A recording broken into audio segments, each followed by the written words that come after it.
todos, sejam bem-vindos mais uma vez aqui ao canal. No vídeo de hoje eu venho falar-vos sobre O Olho da Rua, um livro da Dulce Garcia, editado recentemente pela Companhia das Letras, que pertence ao grupo Penguin. Ora, eu li este livro porque era um dos livros a ser discutido agora em outubro na comunidade de leitores da Maia. A Dulce Garcia esteve connosco lá na Biblioteca Municipal e por isso mesmo eu li esta novidade. A premissa do livro é bastante atual, é bastante pertinente nos tempos que correm, porque a Dulce Garcia pegou aqui numa agência de publicidade, na zona de Lisboa, não é? Num meio mais cosmopolita, e atribuiu a cada um dos funcionários que estava em risco de despedimento um animal. As personagens até têm nomes, mas aqui são conhecidas como barata, mosca da fruta, coruja, hiena, e não vos vou dizer todos porque tem alguma piada também irem descobrindo quantas são e quais são. Esta empresa vai adotar uma estratégia de despedimento peculiar para o contexto português, porque por intermédio de alguém vão se lembrar de aplicar aqui uma estratégia que é usada no Japão. Estão a ver? Portugal, Japão, tudo a ver. E vão, então, ser os próprios colaboradores a escolher quem é que vai embora. Nós temos feitio mesmo para isso, não é? Somos metódicos, organizados, calmos, ponderados. Tem tudo para correr bem. Só que não. Por isso, o livro reflete muito esta questão do despedimento, como nós somos muitas vezes, não só, mas também a nossa profissão.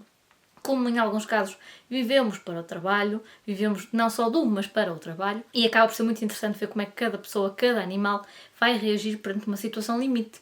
E todos nós somos diferentes, fruto do nosso contexto familiar, profissional, enfim, amizades, etc. E por isso mesmo vamos reagir como a hiena, como a coruja, enfim, é uma associação muito pertinente. Eu só teria cortado aqui, se calhar, algumas partes. Também o facto de serem muitas personagens fez com que o livro se tornasse um bocadinho, não diria confuso, mas eu tive necessidade de fazer um esquema, de associar o animal às características, porque capaz nas tantas sentia que estava a baralhá-los um bocadinho na minha cabeça. E então fiz esse esquema, percebi que depois que os outros leitores também tinham feito o mesmo, portanto era algo que o livro quase pedia, não é?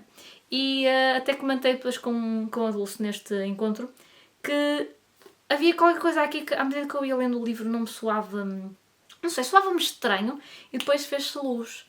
Eu estava a ler este livro e pensar que estava uma bela peça de teatro, porque as personagens falam muitas vezes na primeira pessoa. Então imaginei isto como monólogos, alguém no cimo de um palco, portanto achei curioso que se calhar ver estas pessoas com características físicas associadas ao animal ou não, estariam num palco a dizer estas mesmas coisas, e isso é uma forma mais fácil de depois associar aquela personagem àquelas atitudes. Em texto isso nem sempre é imediato, pelo menos com a rapidez com que o leitor gostaria nos tempos que correm. E pronto, é uma reflexão muito século XXI, muito, agora que se fala de termos como o quiet quitting, não é? Este desligar, não é, do trabalho depois da hora, que isso é uma coisa normal, mas que muitas vezes não é. Estas características também muito típicas do meio da publicidade, da comunicação, trabalhar a qualquer hora, agarrados. Por acaso aqui não fala da questão do telemóvel, mas também é muito comum, não só no meio da publicidade como noutras áreas, enfim.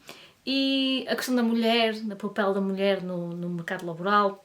Se tem filhos é porque isso a vai prejudicar, vai torná-la pior profissional, e ela vai receber menos e vai ter de se esforçar muito mais para atingir o mesmo posto que um homem, ganhando menos mesmo assim. Por outro lado, se não tem filhos é porque é seca, porque não presta nem para mulher. Enfim, está presa por ter cão e presa por não ter, como se costuma dizer, e por isso dá aqui para inúmeras reflexões. O final, alguns acharão confuso, e depois, tendo em conta o resto da dinâmica do livro, talvez seja um bocadinho apressado.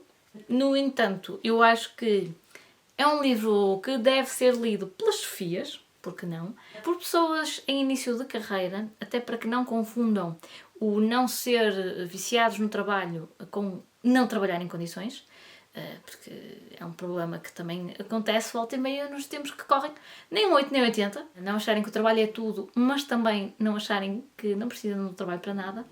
Lembrem-se sempre que as empresas são dos donos, nem sempre são dos colaboradores, E lembrem-se sempre do espírito de equipa, que quando ele existe numa empresa acaba por ser benéfico para todos. Enfim, foi muito... Às vezes deu-me assim um sorrisinho ler aqui determinadas coisas, porque reconheci situações não necessariamente minhas, mas que já me tinham sido contadas por amigos, familiares e até por pessoas que depois estavam no encontro de leitores da Maia e que eu pude depois perceber que, independentemente da geração, havia experiências comuns. E foi uma discussão muito interessante sobre o livro, sobre o trabalho, sobre o ser humano, e acho que a leitura acabou por ser enriquecida deste momento lá na comunidade de Leitores da Maia. Por isso, se são do Norte, eu recomendo sempre que possam que apareçam nessas sessões, principalmente quando o autor está presente, a discussão acaba por fechar aqui, né, este círculo, concluir aqui o livro da melhor forma possível, que é quando ele é recepcionado, debatido, esclarecido, ou não. Há aqui coisas que não são necessariamente para esclarecer, porque não deixarem aberto. E acho que como leitores também temos que fazer aqui um bocadinho de esforço para aceitar isso por vezes. E pronto, esta é a minha sugestão de hoje, para quem procura um livro contemporâneo sobre um problema também nos dias que correm, com uma linguagem muito 2021. Nós estamos em 2022. Uma linguagem muito 2022. Estou um bocado perdida desde que veio a pandemia. E esta é a minha sugestão, então, se procuram livros com esses ingredientes. Por hoje é tudo. Eu vejo-vos no próximo vídeo. E até lá. Boas leituras!